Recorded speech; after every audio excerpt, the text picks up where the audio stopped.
Sean todos bienvenidos. Y bueno, abran sus Biblias en Mateo capítulo 28. Esta va a ser una clase de repaso del tema de la semana pasada.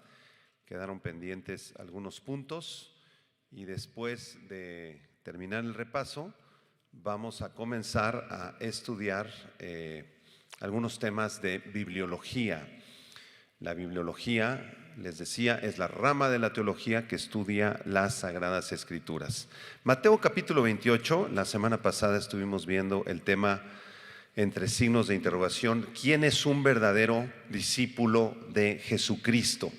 Y espero que este tema haya impactado sus corazones y sus vidas, así como impactó la mía, y que podamos avanzar en el discipulado, porque esa es la instrucción que nos dejó Jesús: ir y hacer discípulos a todas las naciones. Vamos a leerlo, Mateo 28, 18 al 20. Dice así: Jesús se acercó y les habló diciendo: toda potestad me es dada en el cielo y en la tierra. Por tanto, id y haced discípulos a todas las naciones, bautizándolos en el nombre del Padre y del Hijo y del Espíritu Santo, enseñándoles que guarden todas las cosas que os he mandado, y he aquí yo estoy con vosotros todos los días y hasta el fin del mundo. Qué preciosa promesa de nuestro Señor Jesucristo de estar con nosotros todos los días. Así que no hay cristiano solo, no hay persona que se deba sentir sola si tiene a Cristo Jesús en su corazón. Aunque tú estés en una etapa quizá de soledad, o tal vez seas un estudiante o una persona que vive solo, debes de saber que el Señor Jesucristo está contigo. Si tú le amas y lo has recibido en tu corazón, Él nunca nos va a abandonar. Y la instrucción es que vayamos, que salgamos, no que vengan las personas, sino que nosotros vayamos y hagamos discípulos a todas las naciones, bautizándolos en el nombre del Padre, del Hijo y del Espíritu Santo. Y esta enseñanza nos llevaba a formular 3 preguntas, ¿recuerdan? Y la primera pregunta, la semana pasada, es la siguiente: ¿quién es un discípulo de Jesucristo? Esto es lo que vimos la semana pasada. La segunda pregunta que quedó pendiente es: ¿cómo se hacen discípulos? Y la tercera y última pregunta: ¿qué clase de discipulados existen? Vamos a repasar la respuesta a nuestra primera pregunta: ¿quién es un discípulo de Jesucristo? Voy a hacer un repaso así rápidamente para los que no estuvieron la semana pasada y que puedan tener esta información. Dimos varias características de quién es un discípulo y dijimos que en primer lugar, un discípulo es alguien que cree que la justificación, la santificación, la glorificación y el perdón de pecados son regalos de Dios. En resumen, es alguien que cree con todo su corazón que la salvación que Dios concede, que Dios ofrece, es un regalo gratuito, dado solamente por gracia y por medio de la fe en la obra expiatoria de nuestro Señor Jesucristo. Y nuestra base bíblica fue Efesios 2, versículo 8, ¿recuerdan? Porque por gracia sois salvos, por medio de la fe. Y esto no de vosotros, pues es don de Dios. Tanto la gracia salvadora como la fe salvadora son regalos de Dios. Nadie puede decir: yo voy a producir fe, yo decido creer en el Señor, pasado mañana me voy a entregar a Cristo. El mes que entra, dame oportunidad de vivir mi vida unos 2-3 años, de disfrutar de mi juventud, y ya tal vez cuando llegue a los 40-50 años decidiré seguir a Cristo. No, nadie puede hacer eso, porque la fe para creer en Cristo, así como la gracia que nos salva, son regalos que provienen de lo alto, son regalos divinos, son regalos gratuitos de Dios. Nadie puede hacer ninguna obra para salvarse a sí mismo. En segundo lugar, dijimos también que un verdadero discípulo es una persona que se niega a sí mismo y toma su cruz todos los días para seguir al Señor Jesucristo. Un verdadero discípulo se niega a sí mismo. Entrega su vida todos los días al Señor, como nos dirigía Hugo en la oración hace unos minutos. Señor, te entrego mi corazón, perdona mis faltas, mis pecados, vengo delante de ti, límpiame, Señor, lléname con tu Espíritu Santo. Un verdadero discípulo se niega a sí mismo y toma su cruz todos los días. Y nuestra base bíblica fue Lucas 9, ¿recuerdan? 23 en adelante.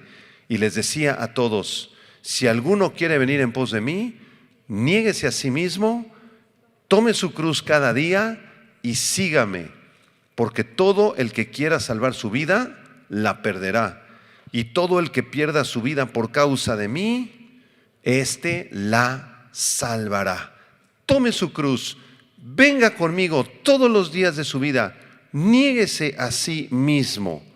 De manera que la salvación que Cristo nos compró en la cruz no tiene ningún costo, pero el discipulado sí tiene un costo. Es una enseñanza muy importante en el discipulado. La salvación que Dios nos concede es gratis, pero seguirlo a Él todos los días y tomar nuestra cruz y negarnos a nosotros mismos, eso sí tiene un costo. Porque eso implica que todos los días debemos rendir nuestros sueños, nuestros planes, nuestra voluntad, nuestros proyectos bajo la voluntad ¿de quién? Del Señor. Señor, no se haga hoy mi voluntad. Yo tengo estos planes, estos proyectos, estos negocios, estas necesidades, Señor, estas ofertas de trabajo quizá.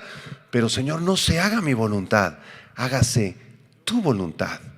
En el libro de Apocalipsis hay un versículo que me encanta que dice que el Señor Jesucristo es el que abre puertas y nadie las cierra.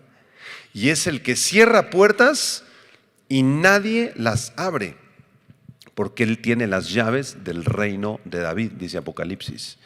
El Señor Jesucristo es el único que tiene la llave para abrir la puerta de la salvación o cerrarla. Es el único que tiene la llave para abrir circunstancias que puedan bendecirte o en ese momento cerrarte las puertas. A través de las circunstancias Dios también nos habla, hermanos. Y esto implica negarnos a nosotros mismos. Señor, te rindo mis sueños, mis planes, mis proyectos, hágase tu voluntad y no la mía. En tercer lugar, dijimos también que un verdadero discípulo es una persona que detesta el pecado y ama ¿qué cosa? La santidad. Detesta el pecado y ama la santidad. Nuestra base bíblica fue 1 de Pedro capítulo 1, versículo 14 en adelante. Vamos a leerlo. 1 de Pedro 1, 14 al 19. Como hijos obedientes, no os conforméis a los deseos que antes teníais, estando en vuestra ignorancia, sino como aquel que os llamó es santo, sed también vosotros santos. ¿En qué? En toda vuestra manera de vivir, porque escrito está: sed santos, porque yo soy santo. Entonces, un verdadero discípulo del Señor Jesús ama a Dios, ama la santidad de Dios, la pureza de Dios, la belleza de Dios. Y ese discípulo quiere ser como su Padre, quiere ser santo, quiere apartarse del pecado, quiere detestar verdaderamente las cosas del mundo, odiar el pecado, apartarse del pecado y amar la santidad. Esa es una característica muy marcada de un verdadero discípulo. De manera que si alguien que se dice ser discípulo cae constantemente, recurrentemente en un pecado, y no hay ningún foco rojo, no hay ninguna señal que lo lleve al arrepentimiento, hay que tener cuidado. Posiblemente esa persona todavía no nace de nuevo o anda muy alejado del Señor, y esto es una oración constante que debemos tener. Señor, no permitas que mi corazón se enfríe. Enséñame a amar la santidad y a odiar el pecado. Esta mañana escuchaba en el noticiero la noticia de la niña que fue abusada. Aquí fue un escándalo. Ayer cerraron el periférico y la mamá está pidiendo justicia, etcétera, porque el abusador salió impune y el juez corrupto, ¿verdad?, seguramente dejó libre al abusador. Y al escuchar estas noticias, a mí me molesta, a mí me enoja esto, hermanos. Porque estamos en una sociedad corrupta, donde los jueces se venden, los policías se venden. Y esto nos molesta a nosotros, los hijos de Dios. Y nuestra reacción debe ser orar por estas familias, orar por estas personas, que se haga justicia, que Dios tenga misericordia de esa pequeñita, de esa familia, del juez también, que algún día conozca de Cristo. Pero esto nos indigna a los cristianos. Si tú escuchas noticias donde hay pecados involucrados y tú no sientes nada, pues ni modo, qué bueno, yo estoy muy a gusto aquí en la iglesia, tengo a Cristo, que el mundo siga girando. Cuidado, porque un verdadero discípulo ama la santidad y detesta ¿qué? El pecado. En cuarto lugar, vimos que un verdadero discípulo desea servir y amar a la iglesia de Jesucristo, a pesar que la iglesia tenga muchas imperfecciones. Un verdadero discípulo va a hacer vida de iglesia. Apunten eso. Un verdadero discípulo le va a encantar la iglesia. Va a querer venir los domingos, congregarse. Los sábados, si eres joven, al grupo de jóvenes. Vas a querer involucrarte en algún ministerio, en seguridad, en edecanes, en alabanza, en el grupo de teatro, en el audio. Vas a querer tener amigos aquí adentro en la iglesia. Vas a querer conocer quizá a la persona que Dios tiene para ti aquí en la iglesia. Vas a querer casarte en el contexto de la iglesia. ¿Por qué? Porque amas la iglesia. ¿Y por qué amas tanto la iglesia? Pues porque el Señor la ama, es su novia. Amén. Un verdadero discípulo es alguien que está pegado a la iglesia, cerca de la iglesia, ¿sí? Cerca de la congregación, porque sabe que la iglesia es muy amada por su Señor. Es alguien que disfruta la vida de iglesia, disfruta convivir con sus hermanos, desea estar en la iglesia, aunque la iglesia sea imperfecta y aunque la iglesia esté llena de personas con problemas, con imperfecciones, donde tal vez vas a tener alguna fricción con un hermano. Tal vez alguna persona te va a voltear a ver feo, tal vez no te saludaron el domingo pasado, tal vez alguien le caigas mal, tal vez alguien murmure de ti, o tal vez posiblemente hasta alguien te lastime o te traicione aquí adentro de la iglesia. Pastor, pero ¿cómo es posible que no la iglesia es el cuerpo de Cristo y tenemos que ser perfectos? No, para nada, no somos perfectos. En el mismo ministerio del Señor Jesucristo hubieron muchos problemas y muchas fricciones entre los discípulos. Imagínense nada más cuando el Señor llamó a Mateo. ¿A qué se dedicaba Mateo? Era cobrador de impuestos, ¿sí?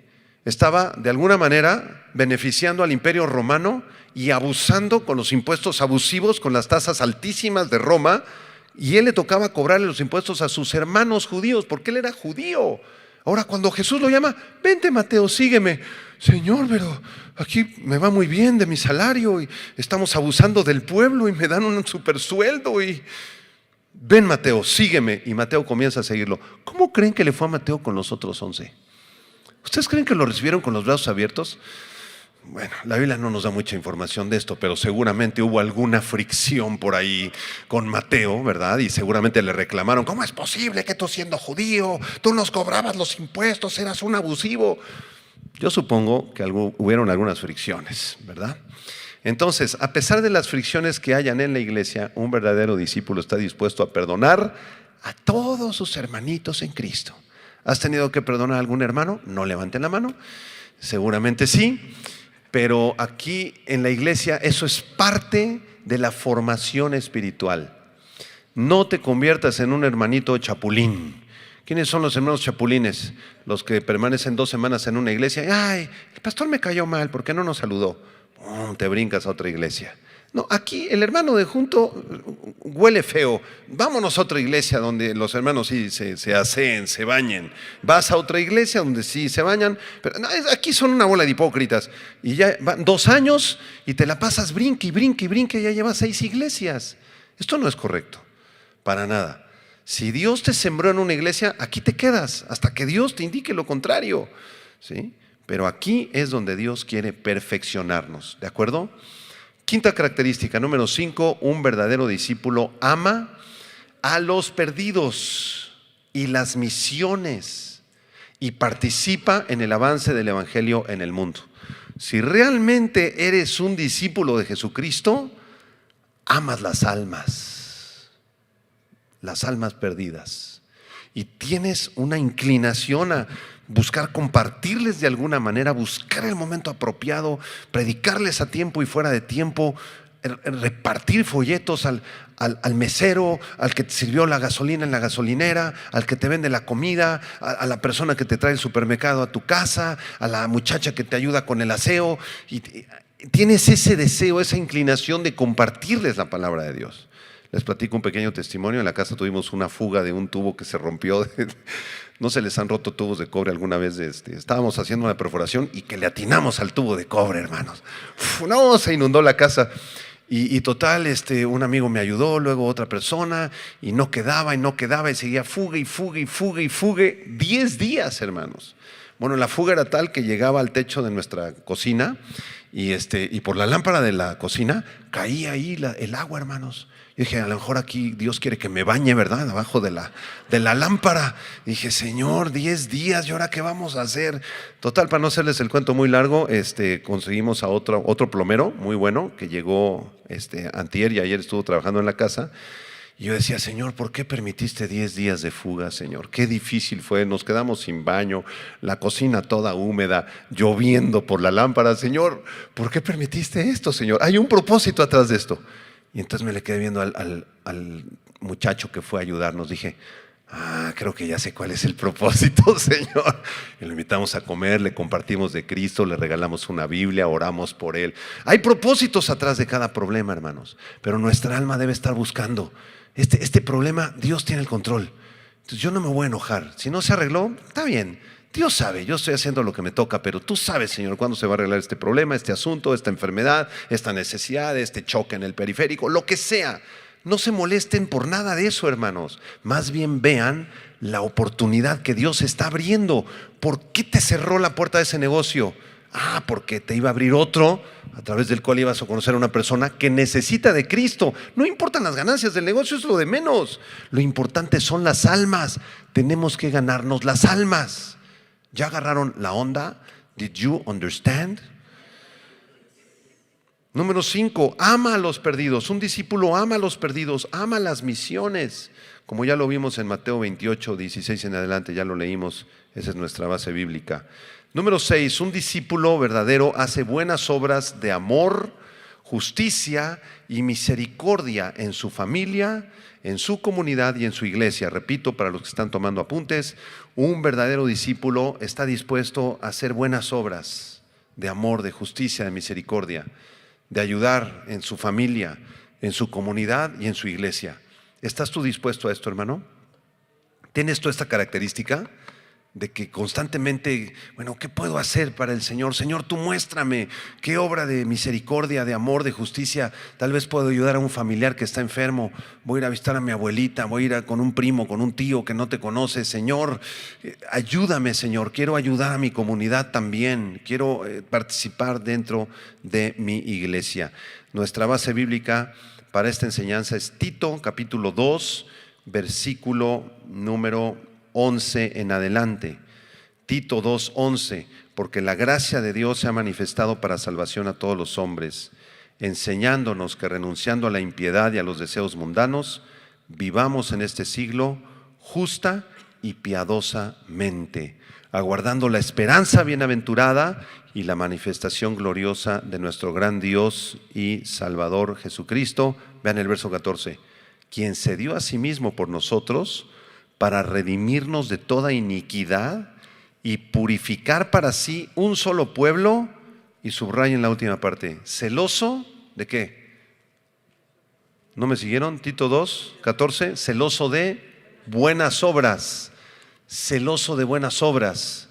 Entonces el creyente anda viendo a quién puede ayudar. Como decía el famoso evangelista Billy Graham en una de sus prédicas, hermanos, hagan todo el bien que puedan, a toda la gente que puedan, todo el tiempo que puedan, bajo la dirección del Espíritu Santo. Haz todo el bien que puedas. Si puedes ayudar a alguien, si puedes orar por alguien, si puedes acercarle el alimento a alguien, hazlo. Y que esa buena obra siempre esté acompañada del amor de Cristo y de su evangelio. Número 7, un verdadero discípulo vive por fe en Cristo y en el evangelio todos los días. ¿Cómo vivimos? ¿Por vista? No. ¿Cómo vive el cristiano, el discípulo? Por fe, como viendo al invisible, poniendo nuestros ojos en Dios y en su Hijo Jesucristo. Y claro, tenemos que vivir aquí en este mundo también, tenemos que ver nuestras circunstancias, todos tenemos que hacer el súper, pagar la luz, el agua, el teléfono, los niños, las escuelas, los uniformes, claro, por supuesto. Pero nunca pierdas de vista a Cristo. Pon tus ojos allá arriba, especialmente en las pruebas. Romanos 1:17, porque en el evangelio la justicia de Dios se revela por fe y para fe, como está escrito, mas el justo por la fe vivirá. ¿Se acuerdan del pasaje de Isaías capítulo 6, donde están los serafines volando alrededor y encima del trono de Dios, y uno al otro se dicen: Santo, santo, santo, el Señor Dios Todopoderoso. ¿Se acuerdan de ese pasaje? Y la última frase que dicen los serafines es: toda la tierra está llena de su gloria. ¿Se acuerdan? Léanlo en sus Biblias, Isaías capítulo 6. Santo, santo, santo el Señor Jehová, Dios de los ejércitos. Toda la tierra está llena de su gloria. Los serafines están viendo la tierra, si ustedes se dan cuenta. A pesar de que con dos alas están cubriendo sus rostros, de alguna manera pueden ver la tierra y la están viendo llena de la gloria de Dios. ¿Cómo debemos ver nosotros la tierra y nuestras circunstancias? Igual que ellos. Toda la tierra estará llena de la gloria de Dios un día. Y mientras ese día llega, Señor, yo quiero vivir para ti. Sé que estoy en un mundo perverso, maligno, lleno de pecado, pero mis ojos están puestos en ti, Señor. Un día de tu gloria. Cuando veía yo a este juez, ¿verdad?, que falló en contra de la niña de 4 años, sentía yo como una indignación en mi corazón y al mismo tiempo un deseo de orar por él. Decir: Señor, ten misericordia de esta persona, porque no te conoce. Por eso están orando con tanta injusticia. Señor, alcánzalo, Señor. Yo no pido juicio para ellos, yo pido misericordia para ellos. Número 8, un verdadero discípulo se gloría en la cruz y en el evangelio y rechaza todo orgullo y méritos personales. Repito, un verdadero discípulo se gloría en la cruz y en el evangelio y rechaza todo orgullo y méritos personales. Si realmente eres un discípulo de Cristo, tu tesoro más grande, ¿qué es? La cruz. Esta palabra gloriarnos en la cruz quiere decir hablar de la cruz, exaltar la cruz, predicar la cruz, a Cristo y este crucificado. Ese es mi tema. Ese es mi tema principal de mi vida. Y nuestra base bíblica fue Filipenses capítulo 3. ¿Recuerdan? Vamos a leerlo para terminar este resumen. Filipenses 3, versículos 7 al 9. El apóstol Pablo es el que está hablando y dice así Pablo: pero cuántas cosas eran para mí ganancia, las he estimado como pérdida por amor de Cristo. Y ciertamente aún estimo todas las cosas como pérdida por la excelencia del conocimiento de Cristo Jesús mi Señor, por amor del cual lo he perdido todo y lo tengo por basura para ganar a Cristo y ser hallado en Él, no teniendo mi propia justicia que es por la ley, sino la que es por la fe de Cristo, la justicia que es de Dios por la fe.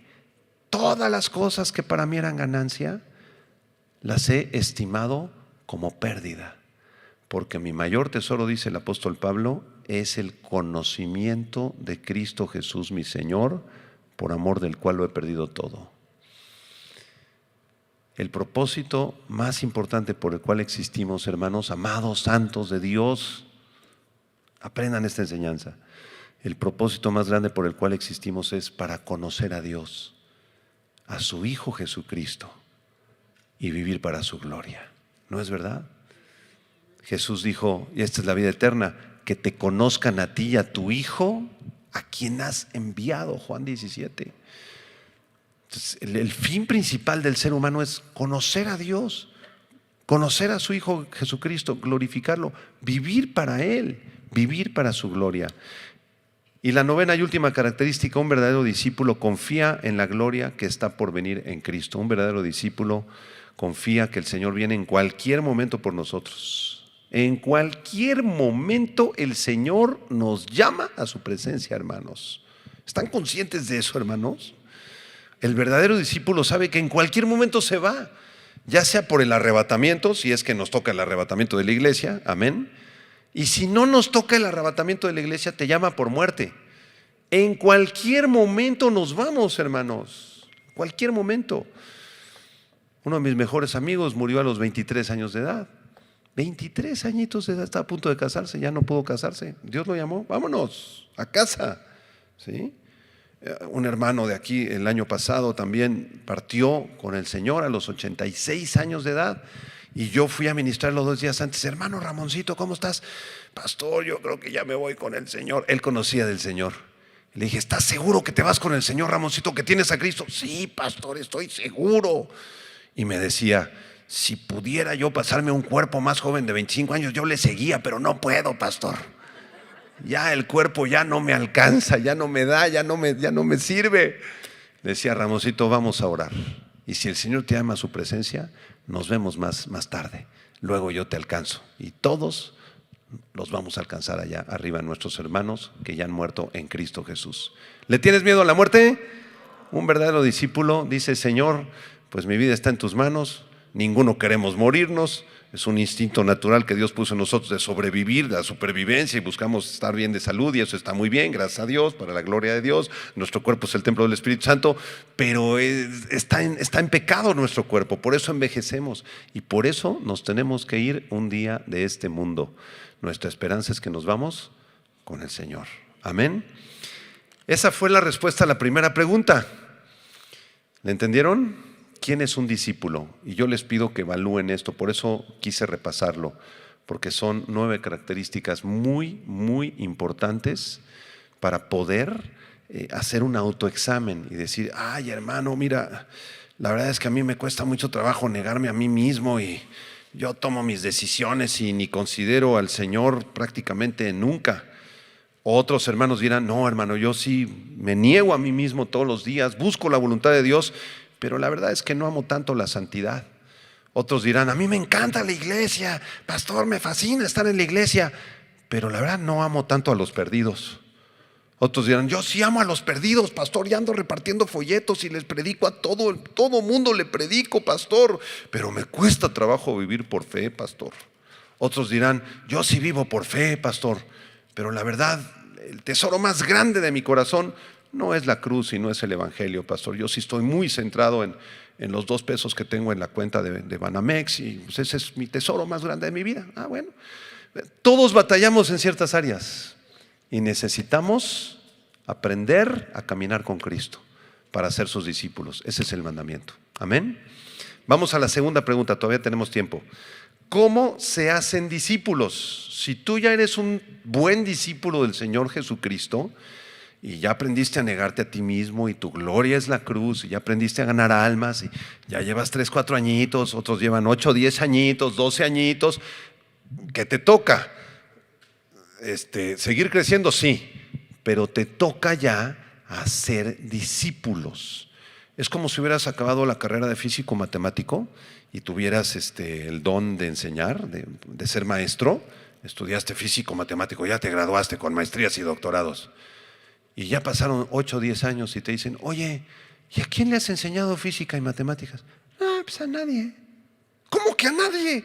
Si tú eres maestro en física y matemáticas, ¿no has preparado alumnos de la universidad? ¿No has revisado alguna tesis de maestría, de doctorado? Al menos unos 20, 30 alumnos que hayas sacado adelante. Ya llevas 20 años de graduado. Pues nada. Oye, eres pianista concertista, das unos conciertos preciosos. ¿A quién le estás enseñando piano para que vengan otras generaciones después de ti de pianistas? No, pues a nadie. Híjole, si esa es nuestra actitud, ¿cómo se llama eso? Egoísmo. Somos unos que egoístas, porque nos estamos guardando todo lo que Dios nos dio. ¿Cuánto más, dejemos el ejemplo del pianista concertista o del físico matemático, del discípulo maduro? ¿Cuántos de ustedes ya son discípulos maduros? Ya tienes 8 o 10 años en el evangelio. Y yo sí te preguntaría y te confrontaría, ¿cuántos discípulos estás haciendo? ¿Tienes por ahí al menos 1 o 2 Timoteos? Empezando por tu casa. Si tienes niños chiquitos o adolescentes o jovencitos, ellos deben ser tus primeros discípulos. Papá y mamá que me escuchas, ellos son nuestros discípulos. Si no los enseñamos a ellos, pues ¿cómo vamos a enseñar a alguien más? Si ya los estamos enseñando a ellos, entonces deberíamos orar que Dios trajera 1, 2 discípulos, 3. ¿A dónde? A tu vida, en la oficina donde trabajas, en la casa donde vives. Tu vecina es bruja, el otro es santero. Ahí tienes un campo misionero, ¿verdad? Invítalos, un tecito, la invito vecina, échese un tecito aquí con galletitas. A ver, mire, quiero compartirle algo. Cristo la ama. Mire, no quisiera venirse los jueves de 7 a 8 de la noche. Vamos a empezar a estudiar el Evangelio de Juan. Ándele. Y ahí van a salir todos los demonios, ¿verdad? Y posiblemente Dios toque a tu vecina y posiblemente se entregue a Cristo. Yo recuerdo en mi casa cuando era niño, mis papás fueron pastores muchos años, mi papá sigue siendo pastor, y tenían un estudio bíblico, un día entre semana en las tardes.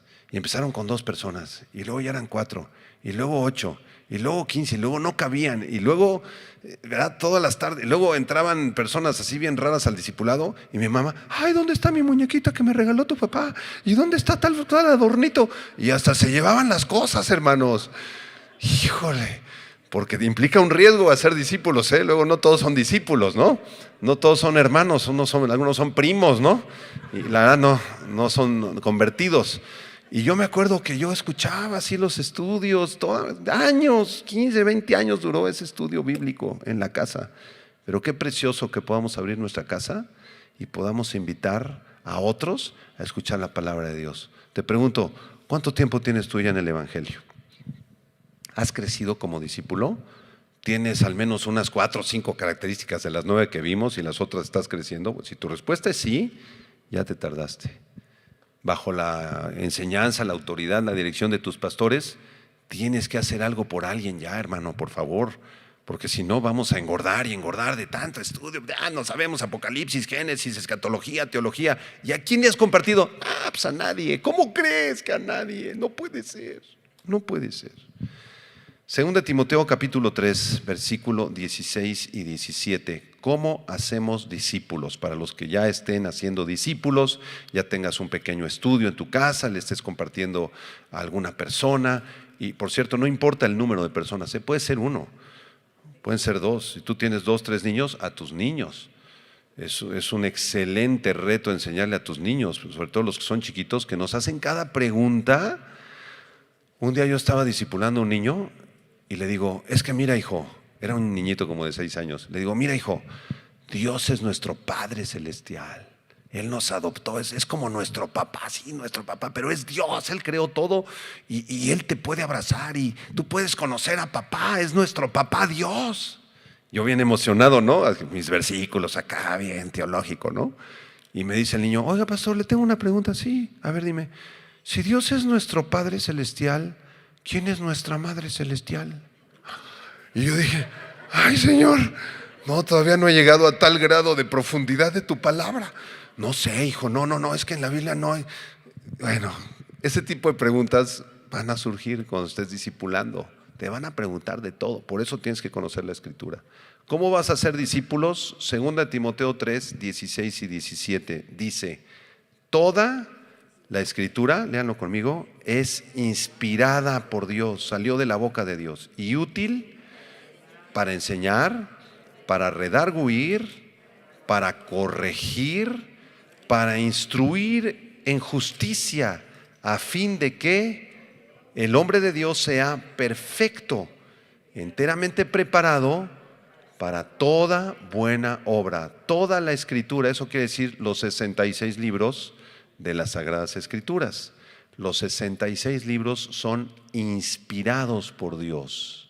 Apunten la palabra inspiración, es la palabra griega theop, con TH, theopneustos, theopneustos en griego, TH, ¿sí? Theopneustos, que significa exhalar o soplar. Esto quiere decir que toda la Escritura fue exhalada o soplada por Dios. Y si toda la Escritura fue exhalada por Dios, ¿de dónde provino la Escritura? De Dios mismo, de su corazón, de su mente. Todas las letras de la Biblia, del Antiguo y Nuevo Testamento, todas las letras, fíjense, en hebreo, arameo y griego, todas las palabras formadas por las letras, en hebreo, arameo y griego, todas las ideas y todas las doctrinas de todas las Escrituras salieron de la boca de Dios. De manera que no hay hombres inspirados. hay palabra inspirada. Cuando Dios exhaló y sopló, no salió el apóstol Pedro. Aquí está el apóstol Pedro inspirado. No. Cuando Dios exhaló, no salió Mateo ni Juan, salió la palabra de Dios. Y el Espíritu Santo trajo esa palabra, como dice la segunda carta de Pedro, ahorita lo vamos a leer, e influenció a los hombres de Dios para que pudieran registrar la palabra de Dios en papel. ¿Ya le entendieron? Dios respetó la personalidad de cada uno de los hombres santos de Dios para que pudieran registrar en papel la palabra que Dios exhaló. Vean 2 de Pedro capítulo 1 versículo 21, por favor. 2 de Pedro 1, 21. ¿Qué dice aquí la escritura? Vamos a leerlo juntos. 2 de Pedro 1, 21. Porque nunca la profecía fue traída por voluntad humana. ¿Ya lo vieron? La profecía ahí se refiere a toda la escritura, a toda la Biblia. Nunca la profecía fue traída por voluntad humana, sino que los santos hombres de Dios hablaron siendo inspirados por el Espíritu Santo. Esa palabra inspirados, subráyala, no es la misma palabra que te di en 2 de Timoteo 3:16, no es teopneustos. Es otra palabra griega diferente que significa mover, influenciar, llevar a. ¿Sí? Entonces, de aquí viene la doctrina de la inspiración de las Escrituras. Cuando Dios sopló, no salieron hombres, salió la palabra. Pero esos hombres fueron movidos, fueron llevados, fueron influenciados por el Espíritu Santo para registrar todas las palabras de Dios. Y Dios, además, en su infinita misericordia, respetó la personalidad, el contexto social, histórico, familiar de cada uno de los autores. Todas las palabras que Dios le dio al médico Lucas en el Evangelio de Lucas son palabras que salieron de la boca de Dios. Amén. Pero respetó la personalidad de Lucas. Y en Lucas capítulo 1 dice: esta carta se lo escribo a Teófilo y yo me he enfocado, ¿verdad? Me he concentrado en hacer una investigación muy profunda de todos los acontecimientos, Y Lucas nos da un poquito de su vida, de su contexto personal. Dios respetó eso, pero la palabra fue inspirada por Dios. Hermanos, si vamos a ser discípulos, ¿qué vamos a usar? Pues los libros de superación personal del cristianismo, hermano. Tengo un libro buenísimo del crecimiento, hermano. No, tengo un libro buenísimo de un pastor allá de Estados Unidos que se llama Tu Mejor Vida Ahora. Con ese voy a discipular. No, espérate. Los 40 días y 40 noches con Jesús es de otro autor. No, está buenísimo ese libro. No, tengo otro libro que se llama El Cielo, que es de un autor cristiano, hermano. No, hermano, tú no vas a usar ningún libro para discipular más que este. ¿O que acaso necesitamos otro libro? Y no estoy rechazando los libros cristianos, no me malinterpreten. Hay excelentes libros de excelentes autores que podemos usar como apoyo. Claro que sí, los podemos usar como apoyo. Pero nuestro libro principal es la palabra de Dios. Apunta a esta enseñanza: la palabra de Dios hace discípulos. La palabra de Dios hace discípulos. Dios usa a sus siervos, a nosotros que somos parte de su pueblo, para poder impartir la palabra de Dios, para poder enseñar la palabra de Dios, dar clases de entrenamiento, grupos pequeños de estudio bíblico. Yo los animo a los que están más maduros que se acerquen con su servidor o con el pastor que ustedes consideren aquí de la iglesia, y que ustedes empiecen o inicien un pequeño grupo de discipulados. Si tú ya estás maduro en Cristo, ya nos tardamos. Grupos pequeños de estudio bíblico, grupos de consejería, los seminarios y los institutos bíblicos nos ayudan mucho para esto. Estas clases de los miércoles, por ejemplo, que ustedes están recibiendo. Tenemos aquí el Instituto Teológico Internacional, ¿cuántos lo conocen? que es muy buen instituto, se los recomiendo. Son los sábados, cada 15 días. Te inscribes en el instituto, te vienes a tus clases, 4 horas los sábados, te dejamos tarea. Vas a conocer muchísimo de la palabra de Dios. Hacer discípulos entonces es la responsabilidad ¿de quién? Díganme ustedes.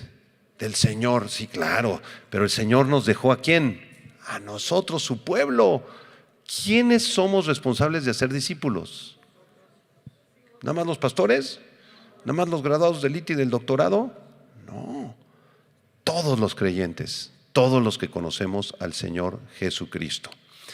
Muy bien, hacer discípulos incluye lo siguiente. Les voy a dar algunos puntos importantes, 5 puntos importantes. Hacer discípulos incluye lo siguiente. Número 1, debemos de llamar a toda persona al conocimiento de Dios y del Evangelio. Personas de todo pueblo, raza, lengua, nación y estatus social deben de ser alcanzados por el Evangelio. Debemos compartirles el Evangelio. Número 1, debemos llamar a todas las personas de todos los niveles y clases sociales y todos los colores de piel y de ojos y todas las nacionalidades y todos los idiomas. O sea, si vas a un viaje y tú hablas inglés y conoces a alguien y puedes conversar en inglés, Dios está poniendo eso para que comiences a ser un discípulo ahí. No hay pretexto. Esto es muy importante porque a veces somos elitistas. Decimos, no, yo nada más hago discípulos con los de mi familia. Los que no son de mi familia, en la carne, no entran a la casa. Entonces ahí se hacen las iglesias familiares. Hay iglesias que nada más es el papá, la mamá, los hijos, los sobrinos, la tía, los abuelos, los bisabuelos, los tatarabuelos, los tíos segundos y son puros familiares. Y la iglesia debe estar integrada por todos, no nada más por los de tu familia. Amén. A veces somos elitistas y decimos, no, ¿cómo me voy a subir yo a un camión a predicar? No. Yo soy más de caché. Yo eso del camión y del metro, no, hermano. Yo soy para cierto nivel nada más. No, hermano. Jesucristo vino a predicarle a las personas de todos los niveles sociales. Le predicó desde Poncio Pilato, que era el gobernador de su tiempo, hasta la mujer samaritana, que tenía muchos problemas de cuestiones morales. Jesucristo abarcó todos los niveles, todas las clases sociales. Toda persona es digna de que le compartamos el Evangelio, porque estamos en deuda con todos. ¿Sabían ustedes eso? Vamos a Romanos capítulo 1 para hacerlos sentir que ustedes están en deuda y su servidor también. Romanos capítulo 1. Ok, ¿dónde está aquí? Este versículo, en el versículo 14 y 16. Voy al 14, 15 y 16. ¿Ya lo tienen? Romanos 1, 14. Es el apóstol Pablo el que está hablando. Y léanlo conmigo. ¿Qué dice? A griegos y a no griegos, a sabios y a no sabios. ¿Qué dice ahí? A ver, díganlo otra vez. ¿Soy qué?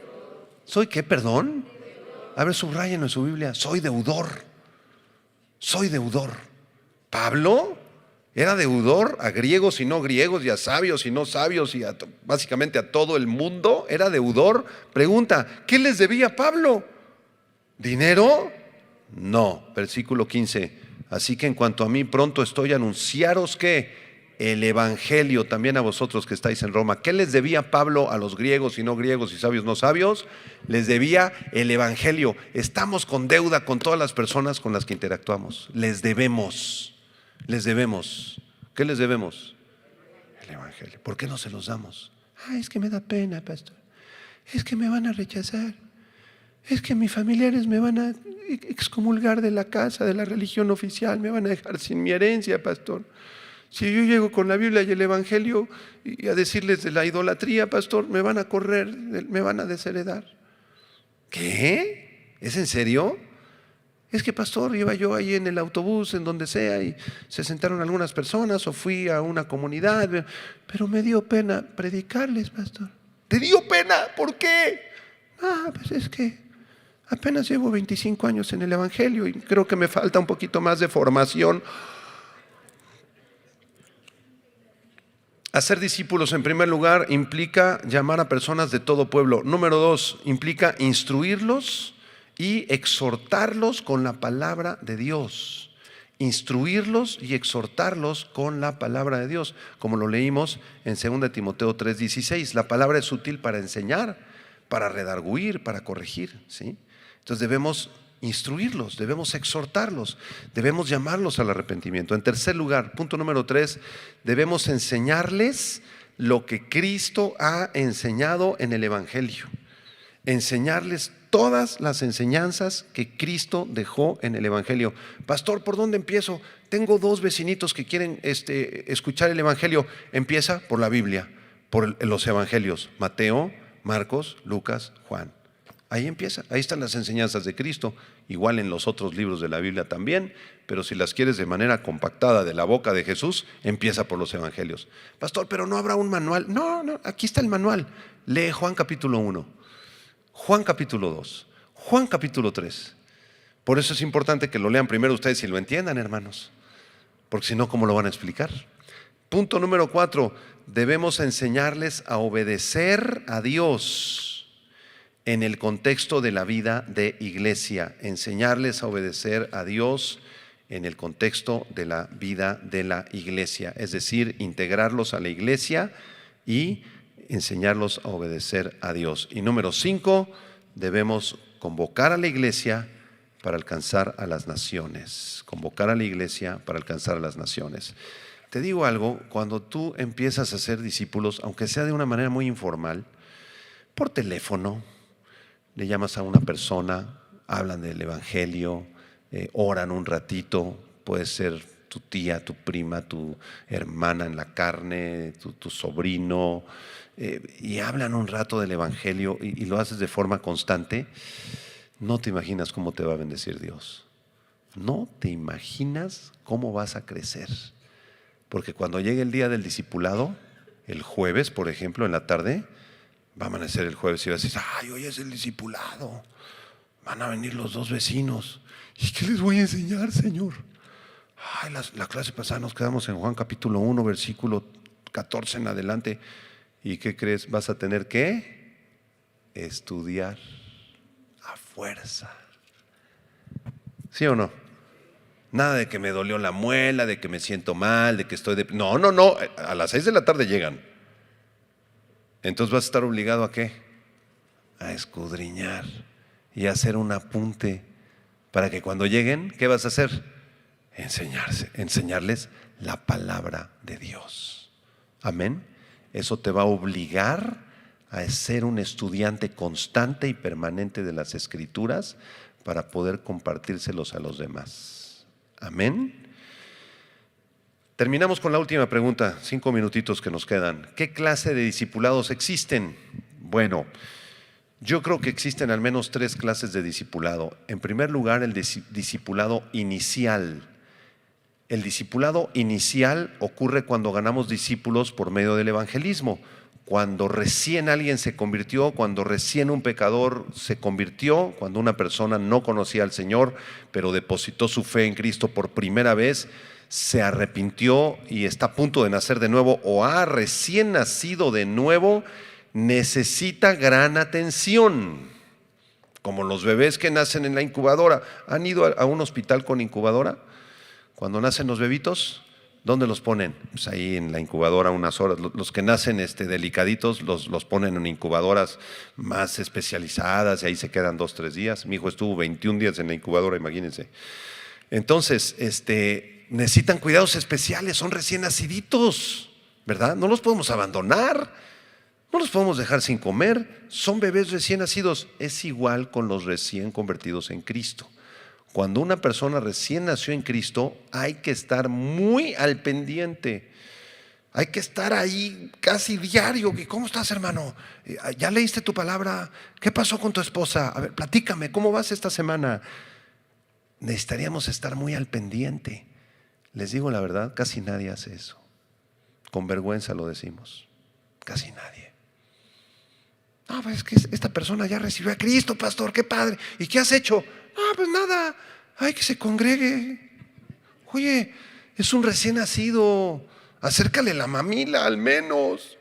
Prepárale la papillita, dásela en la boquita. Es un recién nacido. Casi nadie hacemos esto en la iglesia. Primera de Pedro 2, versículo 1 y 2 nos habla de esta verdad del discipulado inicial. Primera de Pedro 2, 1 y 2 dice así: desechando pues toda malicia, todo engaño, hipocresía, envidias y todas las detracciones, desead como niños recién nacidos la leche espiritual no adulterada, para que por ella crezcáis para salvación. A los bebitos recién nacidos hay que atenderlos y hay que darles la leche espiritual no adulterada. ¿Cuál es? La palabra de Dios. Y a un bebé recién nacido no le vamos a enseñar Ezequiel, ni las profecías de Isaías, ni las profecías de los últimos tiempos de Daniel, ni de Apocalipsis. A un bebé recién nacido hay que darle el evangelio. Mateo, Marcos, Lucas, Juan, Salmos, Proverbios, hasta ahí, porque si no lo vamos a empachar. Y ya que estudió el evangelio, ya le empezamos a dar su papilla. Ya puede leer el Pentateuco, puede leer el libro de los Hechos, algunas cartas de Pablo. Y ya después de que maduró y de que creció, que ya es un chamaquito de 8, 10, 12 años, ya le damos el alimento más sólido. Amén. Hemos hecho esto, hermanos, no contesten, pero si tú has hecho esto, te felicito, que Dios te bendiga. Sigue cuidando a los bebés espirituales, porque lo necesitan. Recuerdo hace muchos años que llegó un muchacho que se llamaba Toño, y llegó con muchos problemas, y le pusimos, como les decimos a ellos, marcación personal, Toño. Quiero que vengas los martes, los jueves, el sábado a jóvenes y el domingo, y aquí está mi teléfono, y me llamas y te llamo. No, le pusimos marcación personal como 3 años a Toño. Gracias a Dios creció en el evangelio. Pero imagínense que lo hubiéramos rechazado. Ay, hermano, traes muchos problemas. Mira, no tenemos tiempo para ti, hermano. Discúlpanos, estamos muy ocupados. Mira, vente allá cada que puedas, ¿sí? Y no nos busques, porque no tenemos tiempo, ¿sí? Gracias, Toñito, por haber venido. Qué bueno que recibiste a Cristo. Qué responsabilidad tan grande. Y esta responsabilidad no solo de los pastores. ¿De quién más? Dile al de junto, tuya. Ayúdale al pastor, dile al de junto. Bueno, el segundo discipulado, aparte del inicial, es el discipulado normal, digamos, que es la enseñanza que se le da a los creyentes que ya han crecido un poquito más en Cristo, los que están conociendo ya la voluntad de Dios para su familia, para su matrimonio, para sus hijos, para el trabajo, para la administración de los recursos, etcétera. ¿Sí? Un discípulo un poco más avanzado, un discípulo que ya es un niño espiritual, un jovencito espiritual, debe seguir discipulándose toda su vida, es decir, teniendo estudios de la palabra de Dios y una relación con hermanos que lo dirijan también, aunque ya no de forma tan intensiva como el recién nacido, pues como los niños o los adolescentes, ya los podemos dejar un poquito nada más, pero tenemos que estar al pendiente de ellos también, ¿de acuerdo?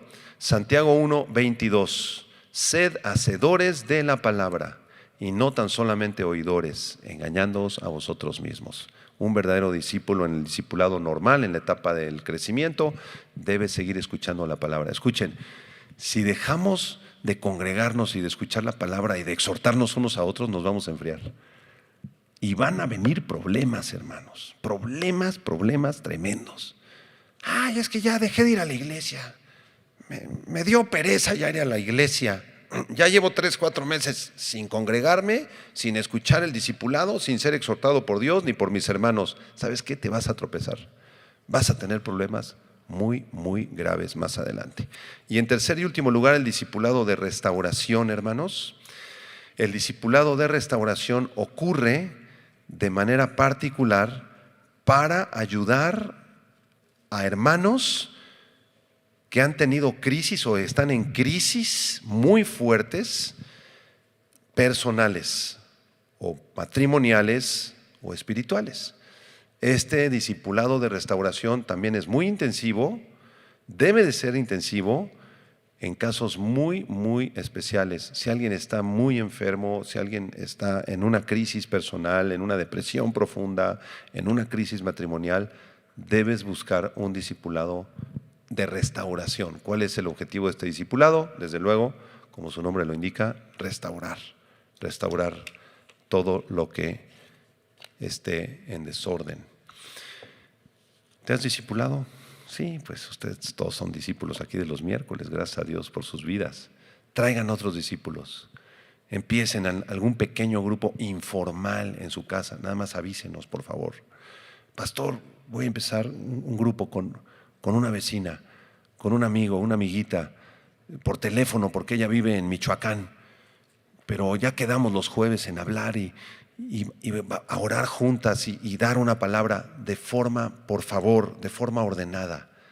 No sean como el pan de vida, ¿verdad? Que sale un versículo en los Salmos un día y el otro día sale Daniel y el otro día Apocalipsis y son mini versiculitos, así, un versiculito de Génesis. No, hermanos, la Biblia es mucho más rica que eso. Es una mina deliciosa, preciosa, llena de oro, de plata, nada más que hay que escarbar. Entonces tenemos que hacerlo de forma sistemática. Si vamos a empezar un pequeño estudio de discipulado, empiece con un libro. Primera de Timoteo, versículo por versículo. No se brinquen a Juan, no se brinquen a los Salmos, hasta que termines Primera de Juan, los 5 capítulos, versículo por versículo. Así es, así es. Amén. Debemos ser ordenados. Termino con esta pregunta: ¿somos verdaderos discípulos, hermanos? Tenemos que crecer, ¿verdad? Tenemos mucho que crecer, mucho que avanzar. Acuérdense, la salvación es un regalo gratuito, el discipulado no. El ser discípulos implica un precio. Y qué lamentable sería, ¿verdad?, que después de 30, 40 años de conocer al Señor, estamos ahí ya en nuestro lecho de muerte, imagínense, ya a punto de irnos con el Señor. Y ahí podamos decir: valió la pena ser un discípulo del Señor. Tuve muchos problemas, batallé mucho. El Señor me tuvo que exhortar muchas veces, pero logré crecer como discípulo. Y tuvimos el grupito de estudio en la casa. Logramos discipular 2 almas en estos últimos 40 años. Gloria a Dios. No importa si son 2 o 2,000, ¿qué importa? Cumpliste el mandamiento de Mateo 28. Lo logré. Ya estoy listo para irme contigo, Señor. Ya, te vas. Amén. Pero qué lamentable que estemos ahí en el lecho de muerte y: ay, Señor, nunca me discipulé. Nunca escudriñé más profundamente tu palabra. Nunca le hablé a nadie de ti, Señor, por pena o por vergüenza. Y nunca hice ni un discípulo. Que no llegue ese momento, te lo suplico. Pongámonos a trabajar para el Señor. Amén. Oremos. Señor, gracias te damos por estos estudios de discipulado tan precioso que tú nos das, Padre, a través de tu palabra. Gracias por este grupo precioso de discípulos.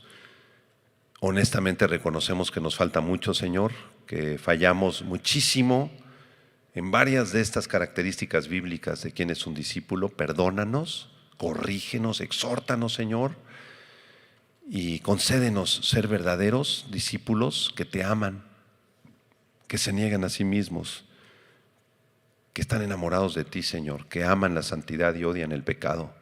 Enséñanos, Señor, enséñanos, discipulado. Queremos ser verdaderos discípulos y cuando comencemos a crecer, también llamar a otros, porque es la vida más preciosa, más hermosa que alguien pueda vivir en esta tierra.